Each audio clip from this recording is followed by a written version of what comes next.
राधे राधे दोस्तों, आज मैं आपको बृहस्पतिवार व्रत की शास्त्रोक्त कथा सुनाने जा रही हूँ।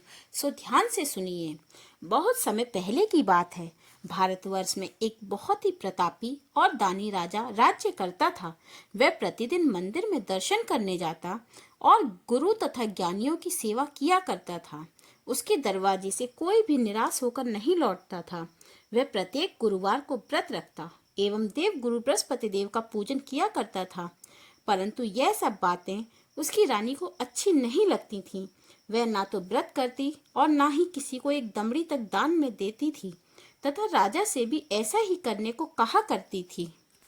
एक दिन राजा तो शिकार खेलने वन को गए हुए थे। घर पर रानी और दासी थी। उस समय देव गुरु बृहस्पति देव जी एक साधु का रूप धारण कर राजा के दरवाजे पर भिक्षा मांगने आए तथा भिक्षा मांगी।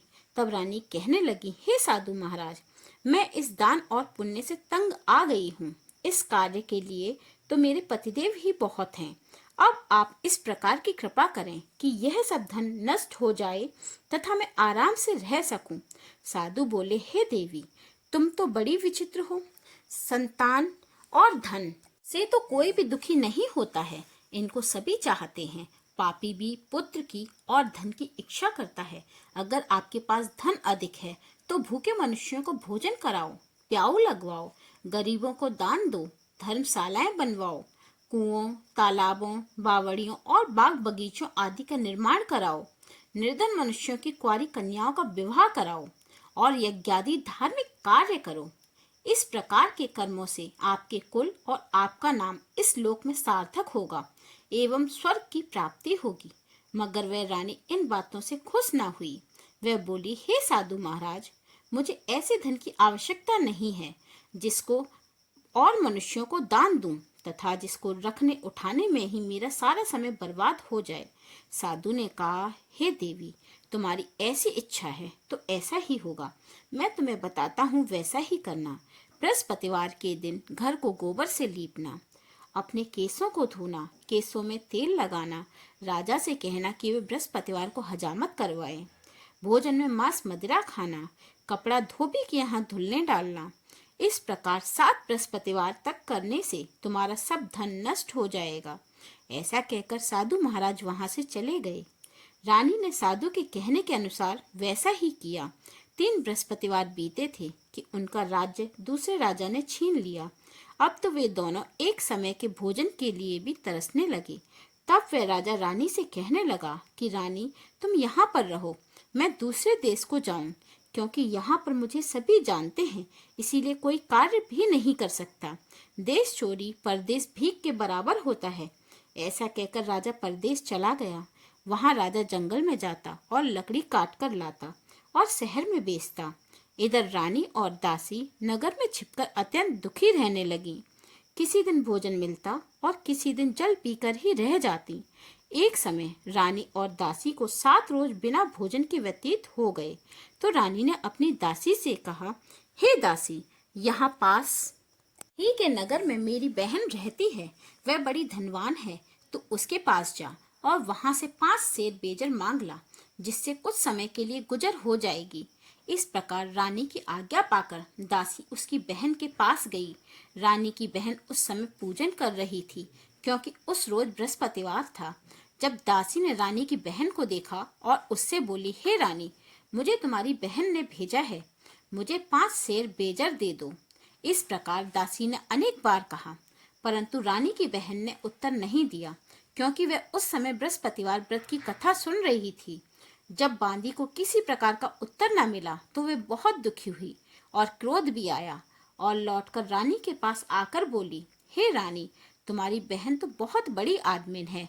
वह छोटे मनुष्यों से बात भी नहीं करती। मैंने उससे बेजर मांगी तो उसने कोई उत्तर तक नहीं दिया। रानी बोली, हे दासी, इसमें उनका कोई दोष नहीं है। जब बुरे दिन आते हैं तब कोई सहारा नहीं देता।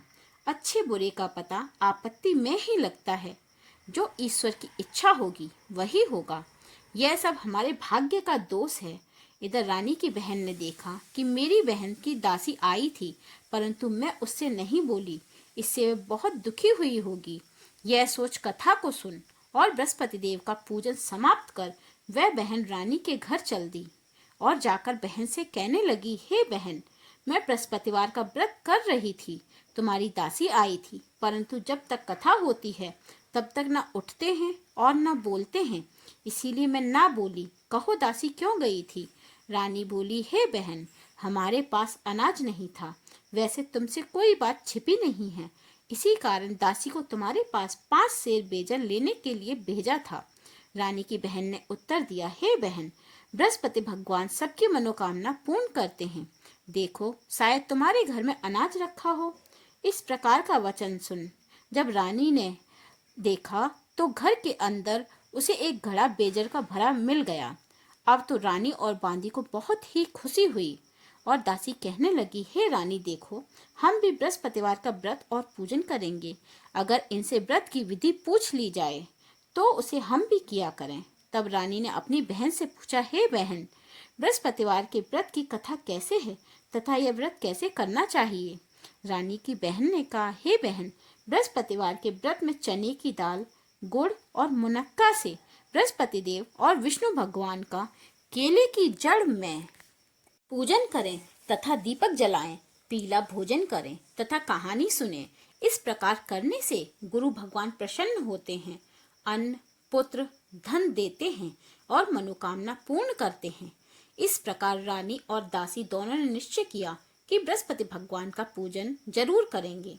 7 रोज बाद जब बृहस्पतिवार आया तो उन्होंने व्रत रखा। घुड़साल में जाकर चना वे गुड़ बीन लाईं तथा गुड़ और चने की दाल से केले की जड़ का तथा भगवान का पूजन किया। अब पीला भोजन कहाँ से आए? बेचारी बड़ी दुखी हुई, परंतु उन्होंने व्रत किया था, इस कारण बृहस्पति देव उनसे प्रसन्न थे। स्वयं देव गुरु बृहस्पति देव जी 2 थालों में सुंदर पीला भोजन लेकर आए और दासी को देकर बोले, हे दासी, यह तुम्हारे और रानी के लिए भोजन है, तुम दोनों करना। दासी भोजन पाकर बड़ी प्रसन्न हुई और रानी से बोली, चलो रानी जी, भोजन कर लो। रानी को इस विषय में कुछ पता नहीं था, इसीलिए वे दासी से बोली, तू ही भोजन कर, क्यों तू हमारी व्यर्थ हंसी उड़ाती है? दासी बोली, एक महात्मा भोजन दे गया है।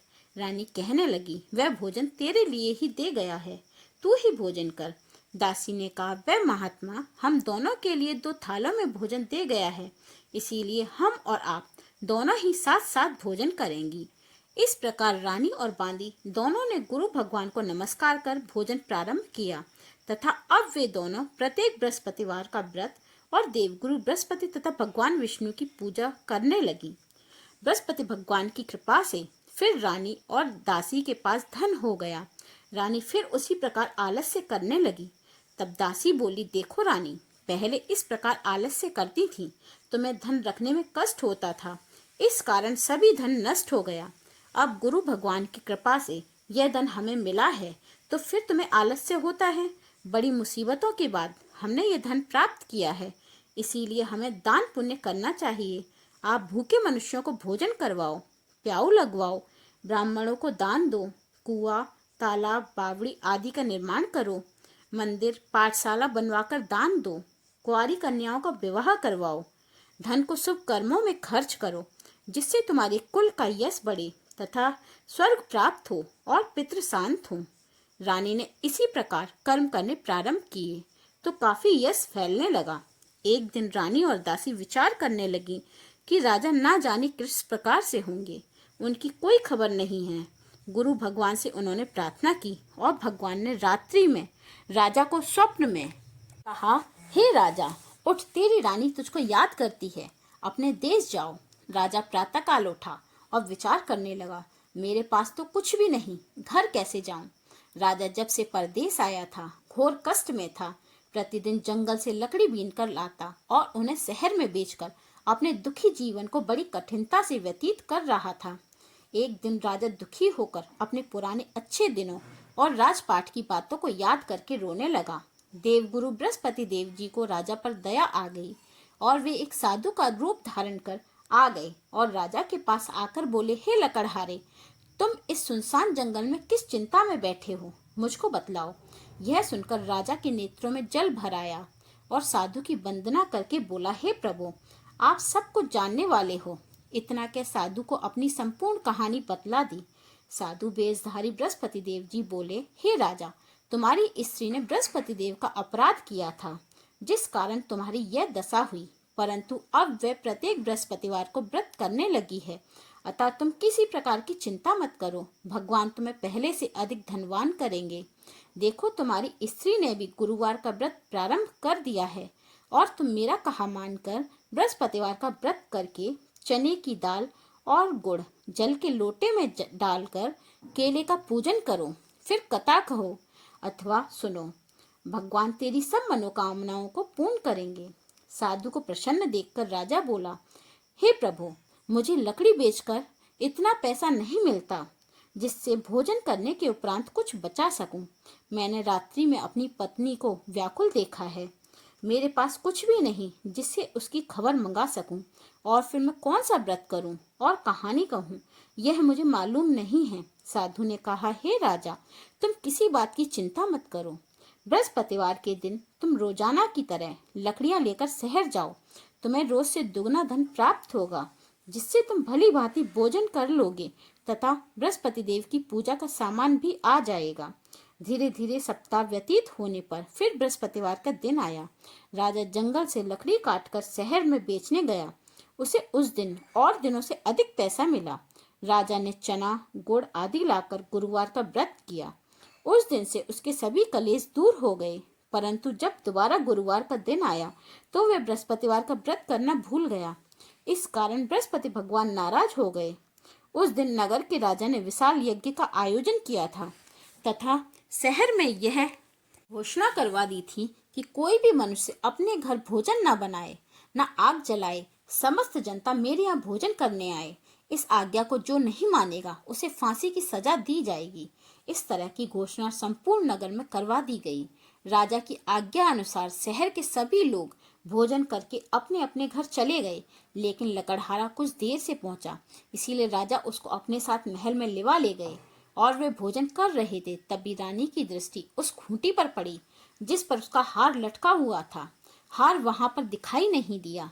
रानी ने निश्चय किया कि मेरा हार इस मनुष्य ने चुरा लिया है। सो उसने सैनिकों को बुलाकर उसको जेल खाने में डलवा दिया। अब राजा जेल खाने में पड़ गया और बहुत दुखी होकर विचार करने लगा कि ना जाने कौन से पूर्व जन्म के कर्म से मेरे को ये दुख प्राप्त हुआ है, और उसी साधु की याद करने लगा जो कि जंगल में मिला था। उसी समय बृहस्पति देव जी साधु के रूप में प्रकट हुए और उसकी दशा देखकर कहने लगे, अरे मूर्ख, तूने बृहस्पति देवता की पूजा और कथा नहीं करी, इस कारण तेरे को यह दुख प्राप्त हुआ है। अब चिंता मत कर। बृहस्पति के दिन जेल खाने के दरवाजे पर 4 पैसे पड़े मिलेंगे। उनसे तू बृहस्पति देव जी की पूजा करना, तेरे सभी कष्ट दूर हो जाएंगे। बृहस्पतिवार के दिन उसे 4 पैसे मिले। राजा ने कथा कही। उसी रात्रि को बृहस्पति देव जी ने उस नगर के राजा को स्वप्न में कहा, हे राजा, तुमने जिस आदमी को जेल खाने में बंद कर दिया है वह निर्दोष है। वह दूसरे देश का राजा है, उसे छोड़ देना। रानी का हार उसी खूंटी पर लटका हुआ है। अगर तू ऐसा नहीं करेगा तो मैं तेरे राज्य को नष्ट कर दूंगा। राजा प्रातःकाल उठा और खूंटी पर हार देखकर लकड़हारे को बुलाकर क्षमा मांगी तथा राजा के योग्य सुंदर वस्त्र वे आभूषण देकर विदा किया। अब तो गुरुदेव की आज्ञा अनुसार राजा अपने नगर को चल दिया। राजा जब नगर के निकट पहुंचा तो उसे बड़ा आश्चर्य हुआ।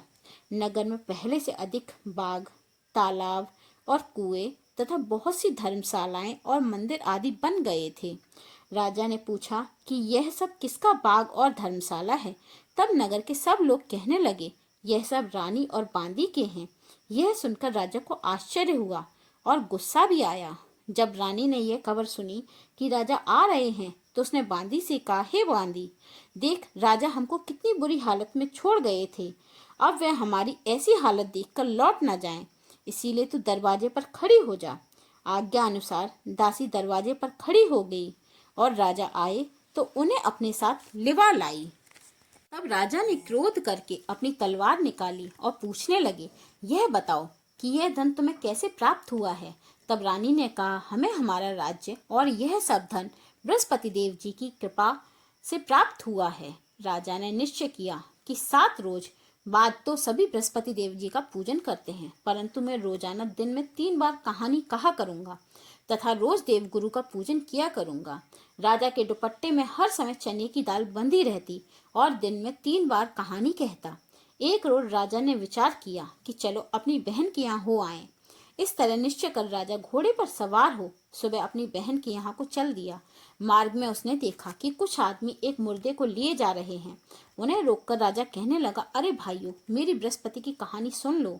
वे बोले, लो, हमारा तो आदमी मर गया है और इसको अपनी कथा की पड़ी है। परंतु कुछ समझदार आदमी बोले, अच्छा कहो, हम तुम्हारी कथा भी सुनेंगे। राजा ने दाल निकाली और पूजा करके कथा कहने लगा।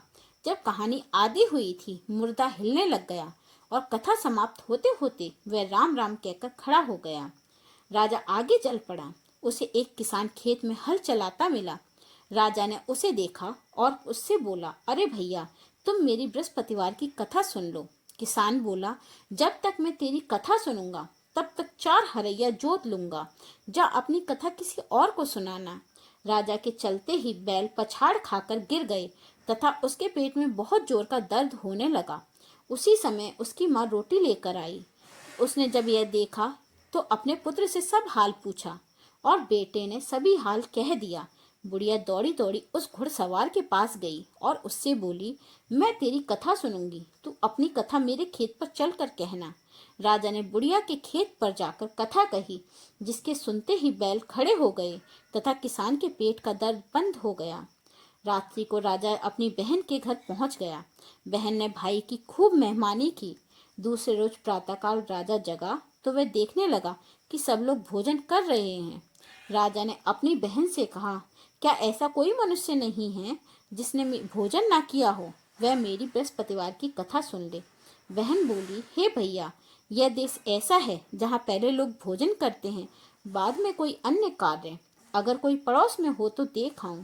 वह ऐसा कहकर देखने चली गई, परंतु उसे कोई ऐसा व्यक्ति नहीं मिला जिसने भोजन ना किया हो।